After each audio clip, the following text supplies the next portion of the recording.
আমি কুমিল্লা কোনো মনে করো না, আমি কুমিল্লা কোনো করে এমন একটা ব্যান, আর কোনো একটা ব্যান না গেলো তোর একদম নিয়ে দিল, বুঝলি না? আমার কাছে বল।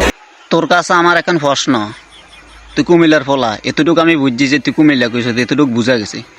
তুই নোয়াখালীর উদ্দেশ্য করে ভিডিও বানাইছস, এতটুকু আমি বুঝতে পারছি।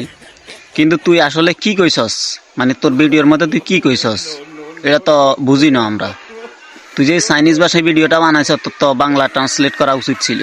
তুই যদি বাংলা ট্রান্সলেট না করস তাহলে আমরা কেমনে বুঝিয়াম যে তুই আসলে আঙ্গ নোয়াখালীর উদ্দেশ্যে কি কইছস। তুই কি কইছস, চিচাং চু পাঁচ চি চা চু চা চিচাং চু চা চু পাঁচ চা, কি কইছস তুই এখান? তোর কথা তো আমরা কিছুই বুঝি না। নেক্সট টাইম যদি তুই নোয়াখালীর উদ্দেশ্য করে ভিডিও বানাস অবশ্যই তুই বাংলা ট্রান্সলেট করবি, নয়তো তোর কথা আমরা বুঝি না, বুঝছিস নি? আমরা কেন বাংলাদেশের কোনো মানুষে তোর কথা বুঝতো না। অবশ্যই তুই নেক্সট টাইম ভিডিও বানাইলে বাংলা ট্রান্সলেট করবি। তুই চিচাং চু পাঁচু এগিন আর কইস না।